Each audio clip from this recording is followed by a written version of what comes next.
शीघ्र ही तुझे भी अपने बाबा का हाथ बटाना पड़ेगा, समझ रहे हो ना? बटाएगो ना हाथ? अभी जे 100 दिन का भी ना हो और जे इस नन्हे से बालक को काम काज का भार सौंपने की बात करने लगे। काम का नाम सुनते ही मुख से स्वर ना निकल रहे तेरे। अभी तो बड़ा ऊ कर रहा था। बता, हाथ बटाएगो के ना? अरे बता ना।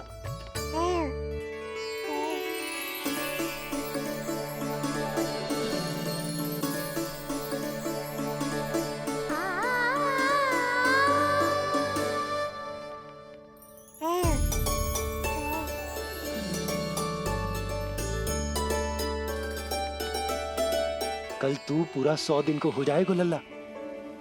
पंडित जी आएंगे, तुझे नया नाम मिलेगा। देखो तो मन में तो इनके भी कितना उत्साह भरो है, बस दृष्टि में मैं ही आती हूँ। और कल तुझे वो नाम मिलेगा लल्ला जिससे पूरा संसार तुझे पहचानेगा।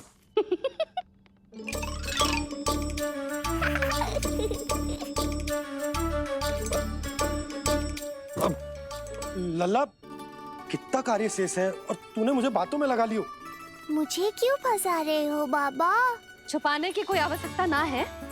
जितनी उत्साहित मैं हूँ उतने ही उत्साहित आप भी हो इसके नामकरण को लेके, पता है मुझे। लल्ला के नामकरण पे उसके बाबा उत्साहित ना होंगे? बिल्कुल होंगे, इसीलिए तो कह रही हूँ अपना उत्साह बांटो अपने लल्ला के साथ। मैं अभी आई। अच्छा, ऐसे तो तुम लल्ला को छोड़ के कहीं ना जाती। अभी कहाँ चली? रोहिणी जिज्जी के पास, और कहाँ। लल्ला और उसके दाऊ के नामकरण की तैयारी करनी है कि ना? कितने लोगों को आमंत्रित करना है, कितने प्रकार की मिठाइयां बनानी है, ढोल वाले को कितने बजे का समय देना है, ये सब सुनिश्चित करना है ना, ताकि जे उत्सव गोकुल का सबसे बड़ा उत्सव हो। अरे सूची देनी है जिज्जी को।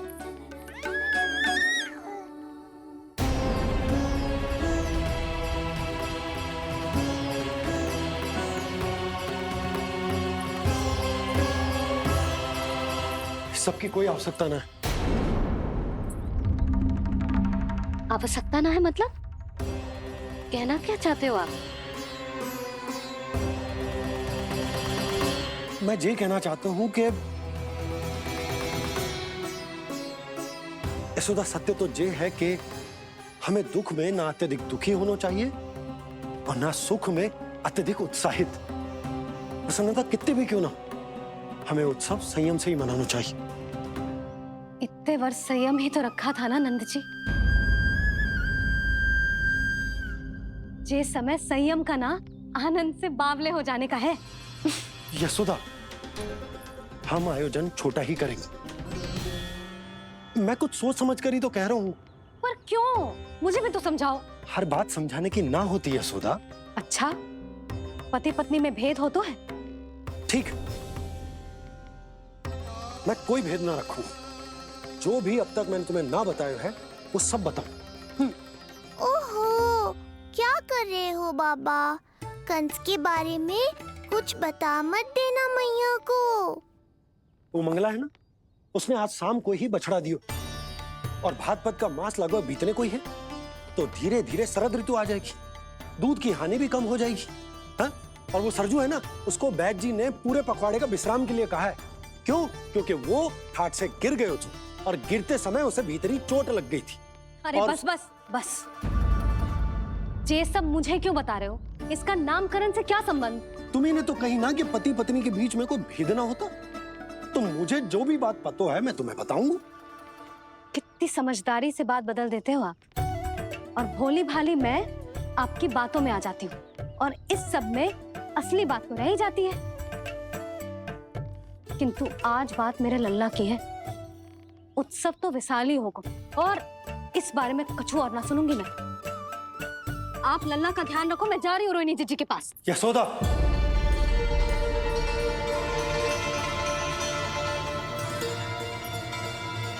बात केवल सुनने की ना होती, उसे समझना भी पड़ता है।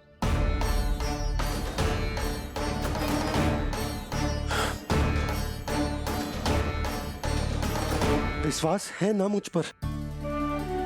मैं कुछ सोच समझ कर ही कर रहा हूँ ना। उत्सव तो छोटा ही होगा।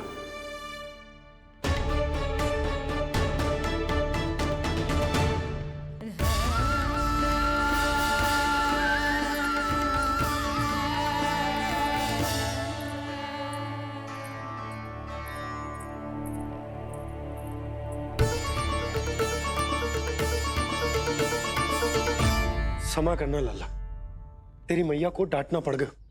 आपको मेरी सुरक्षा की चिंता है बाबा, समझता हूँ मैं, इसलिए आपने ये निर्णय लिया है। समझ में नहीं आता, कब कौन सा निर्णय क्यों लेते हैं आप? यदि कंस को समझना इतना आसान होता तो कंस नहीं होता। ये नया सिंहासन उसके लिए है जो मेरा विश्वास पात्र बनेगा। मेरे दाहिने हाथ की तरह मेरे मन के सबसे निकट होगा वो। मंत्री परिषद में विशेष स्थान की प्राप्ति होगी। मेरे बाद पूरे राज्य के लिए उसी का वचन होगा। शासन। किंतु ये अधिकार केवल उसे प्राप्त होगा जो मेरी परीक्षा में उत्तीर्ण होगा। मेरा सबसे महत्वपूर्ण कार्य करेगा वो। इसलिए जाओ, कह दो सभी बाहुबलियों को, महाबलियों को, दैत्यों को, दानवों को, प्रेतों को, पिशाचों को, सभी को ये सूचना दे दो ना ना ना ना, सूचना नहीं, चुनौती दो कि यदि साहस है तो आए, मेरी परीक्षा में उत्तीर्ण हो और इस सिंहासन पर बैठने का अधिकार प्राप्त कर ले। जाओ। और हां, ये अवश्य कहना कि केवल वही आए जिनके हृदय में साहस का ज्वालामुखी धधकता हो, जिनकी तलवारें पर्वतों का सीना चीरने को व्याकुल हो, जिनकी संकल्प शक्ति इतनी दृढ़ हो कि मृत्यु से टक्कर ले लें। कायर नहीं चाहिए मुझे। जाओ। महाराज, आप जिसे भी ये विशेष पद देंगे, भविष्य में यदि वही हमारे शीश पर बैठ गया तो क्या करेंगे आप? पहले ऐसा कोई योद्धा सामने तो आए अस्ति जो उस विष्णु के अवतार का संहार कर सके।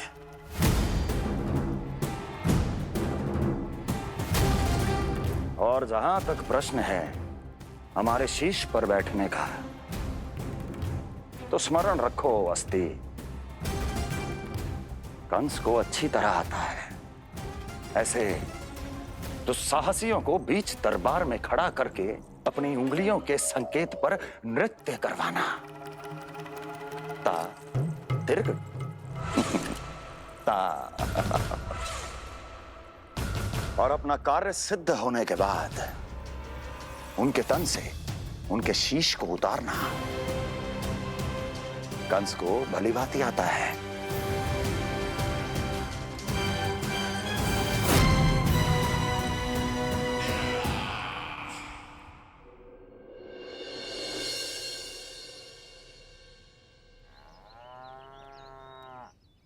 पूरे 100 दिन का होगा हुआ तो लल्ला, कम से कम 100 व्यक्ति तो आने चाहिए थे ना तेरे और तेरे दाऊ के नामकरण में। हाँ, अब तुम मुस्कुरा क्या रहो है? तू ही बता, जे भवन देख के लग रहा है कि यहाँ कोई उत्सव है? बिना अतिथियों के कैसा उत्सव और कैसा आनंद, तू ही बता। और मैं करूं भी तो क्या? पता है लल्ला, मुझे तो लग रहा है तेरे बाबा ना कंजूस होगा मैं। नहीं तो भला और क्या समस्या हो सकती है उन्हें बड़े आयोजन से? अरे गोकुल के राजा का लल्ला है तू, राजकुमार।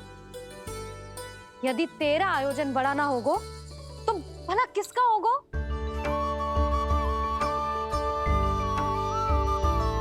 मेरी ही भूल है, मैं भोली हूं, इसीलिए व्यर्थ में तेरे बाबा की बातों में आ गई। मैं भोली हूं ना, व्यर्थ में उनका कहा मान गई। किंतु अब ना मैं कोई मांग रखूंगी, ना मैं उनसे बात करूंगी। और कहे देती हूँ लल्ला, सावधान जो इस बार तू बीच में आया तो। हाँ नहीं तो। पुत्री, ये क्या कह रही हो तुम? विनती कर रही हूँ, और मेरी जे आग्रह अस्वीकार मत ही करो आप। दोनों भाइयों का नामकरण एक साथ हो जाएगा।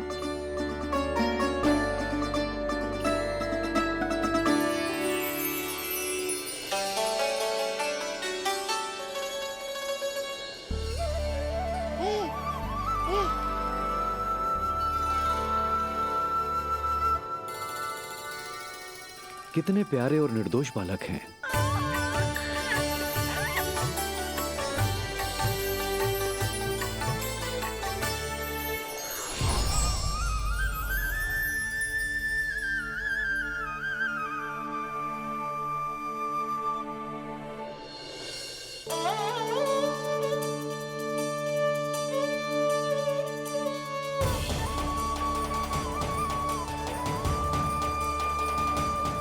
इन दोनों को देखकर गुरुदेव की आंखों में आंसू क्यों आ गए?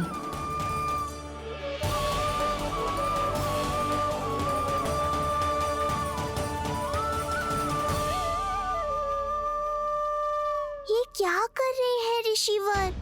संभालिए अपने आप को, नहीं तो मेरा रहस्य खुल जाएगा आज। अरे ऋषिवर, हाथ मत जोड़िए।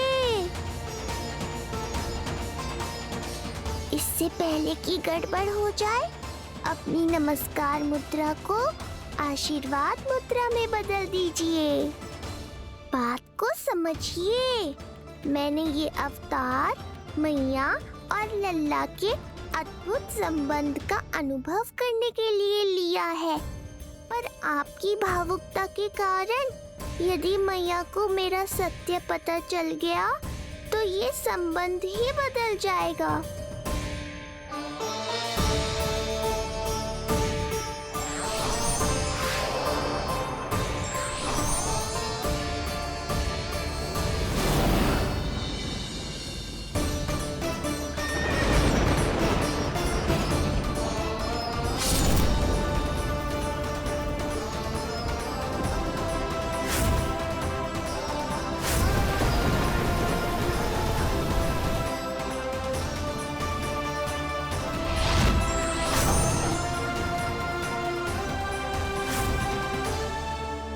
अब आप सब कुछ जान चुके हैं ऋषिवर, इसलिए अब मेरे सामने हाथ जोड़कर मेरे सत्य को उजागर मत कीजिए। अपने शिष्य वसुदेव के पुत्र के रूप में मुझे आशीर्वाद दीजिए।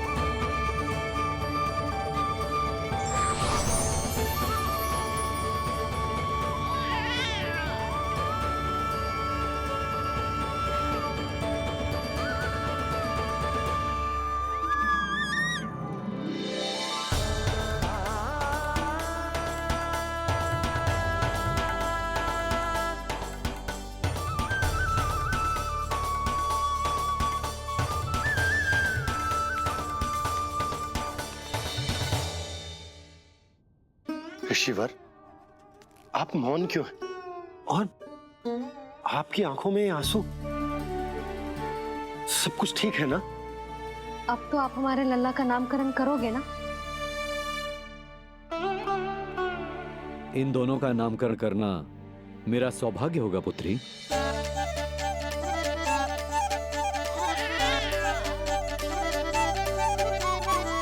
परंतु ये गोपनीय रूप से करना होगा।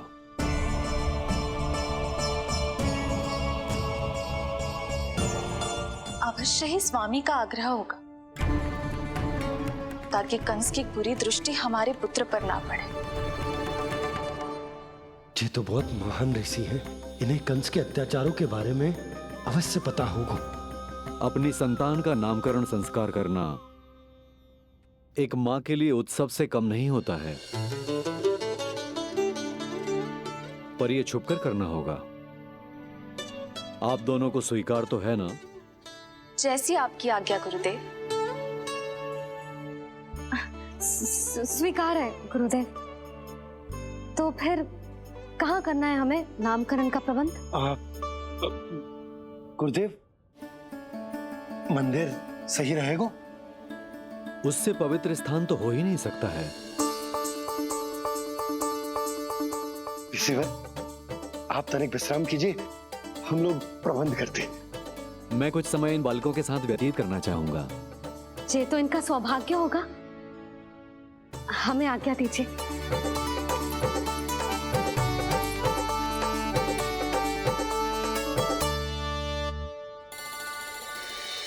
प्रभु, स्वयं भगवान होकर भी आपको बंदी गृह में जन्म लेना पड़ा। अब अपनी मां को छोड़कर दूसरी मां के यहां पलना पड़ रहा है। जब से गोकुल आए हैं, छुप छुप कर रहना पड़ रहा है। इतनी नन्ही सी अवस्था में दुष्ट कंस के कितने ही आक्रमणों का सामना कर चुके हैं आप।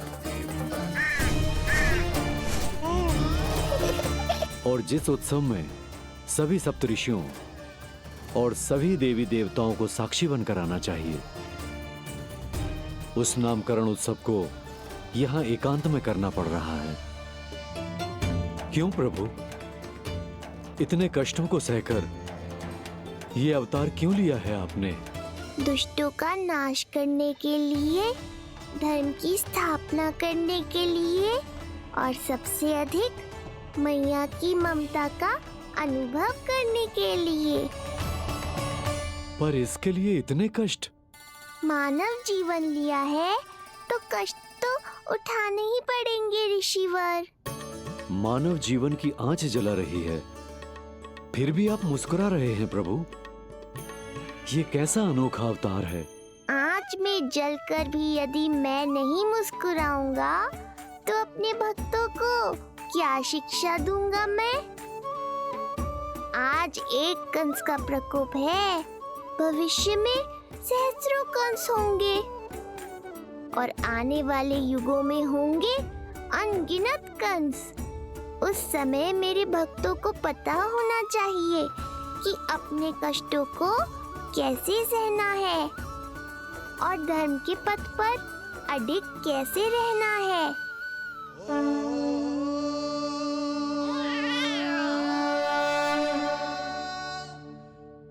आप धन्य हैं प्रभु। देखा अस्ति, जब सिंह दहाड़ता है तो वन के सभी जीव जंतु इकट्ठे हो ही जाते हैं। वो सब जो मेरा विश्वास पात्र होने का अधिकार और ये सिंहासन पाना चाहते हैं, सामने आए। बुद्धि के बिना बल अपंग होता है महाराज, और मेरे पास बुद्धि और बल दोनों हैं। आप केवल आदेश दीजिए किसका संहार करना है।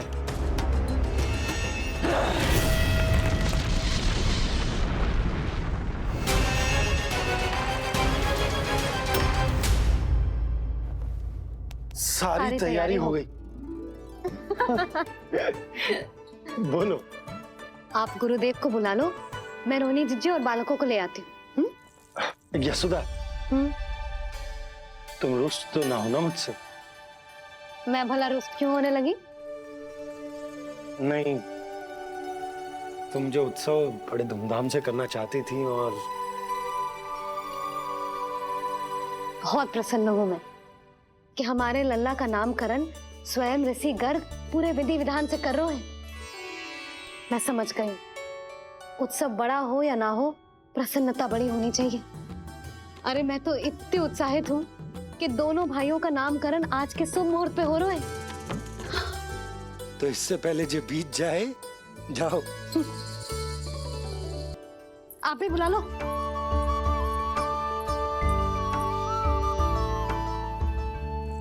यहाँ सब के सब एक से बढ़कर एक है, तो फिर अपने कार्य के लिए किसका चुनाव सबसे पहले करूं? मेरा सामर्थ्य तो आपने अभी तक देखा ही नहीं महाराज। चुटकी बजाकर शत्रुओं का विनाश कर सकता हूं मैं।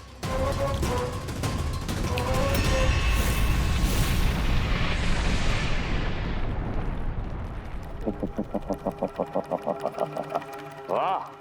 किंतु आपने तो बताया ही नहीं कि करना क्या है। वध करना है, एक नवजात बालक का वध। उसे साधारण बालक मत समझना।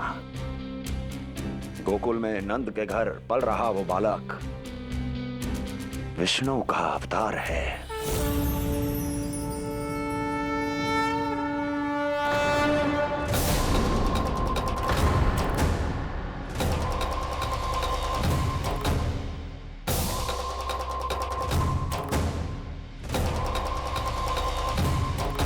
क्या हुआ?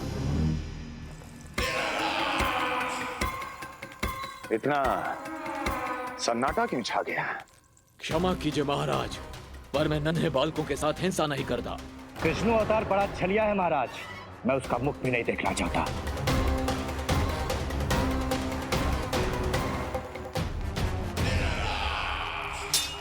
जाने दो इन्हें। वैसे भी इस सिंहासन के लिए मुझे कायरों की कोई आवश्यकता नहीं। जाने दो।